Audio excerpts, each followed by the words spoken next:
বলদ দেখবেন, দিলদার খান তো মুভি করতো, অ্যাক্টিংয়ে ছিল, আর এখন বাস্তবে একটা বলদ দেখবেন। এটা হলো প্রথম পার্ট। লায়লাকে ধোকা দিয়ে গেছে, আমি কেন ভয় পাবো? তাহলে তুমি কি মামুনের জায়গায় তুমি দখল করতে চাইতেছো, শূন্যস্থান পূরণ করতে চাচ্ছ? শূন্য স্থান না, মানে যিনি একবার তলন না, প্রতারণা। কথা কইতে পারো না ভাইয়া, তুমি অবশ্য তোমার মার মতো মায়ের লগে বিয়া করতে মানে, আরে ভাই রে, কি করবি জীবনে তুই? শিকার হয়েছে, যিনি ধোকা দিয়ে গেছে, উনি চাই না যে দ্বিতীয়বার আসো।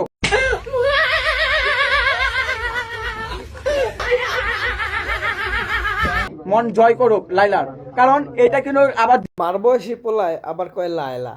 আমার স্মৃতি কাঁদাবো তোমারে, আমি আজও তোমাকে দি, তুমি কোদো কাহারে, ঘুমাসে না মন মানে না।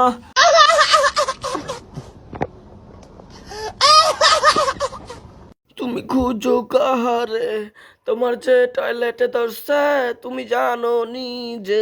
আমারটা মিথ্যা কই, মিথ্যা কই? একসাথে ঘুমাবো বলে তাই দুয়ারে জেগে রই।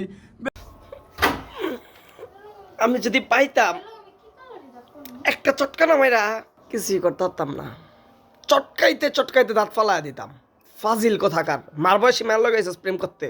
মরে গেলে কুসবি লাইলা, সেদিন তো পাবি না। বাইরে থাম। ও জড়ায়া পড়ছে, দেখছস জড়ায়া পড়ছে, এবার একটু থাম। কাঁদো কে ভাই?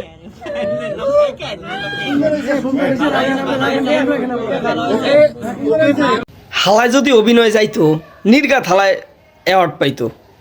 এমন ভাবে অভিনয় করতে পারে, মানে দেখছেন ওর মার মতো মায়ের পড়ে লাইতাছে। আমি পারিনি, ওকে না গান গাওয়ায় পারা যায়। বিরক্ত হয়ে গেছি গা, যাক তোর প্রেমে আমি নিজেও পড়ে গেছি গা ভাই। তোর লায়লা আপু দেখি এতক্ষণে এত কিছু কইলি, প্রেমে টেমে পড়লো কিনা দেখি, দেখা একটু ডান্স কইরা দেখা দেখি।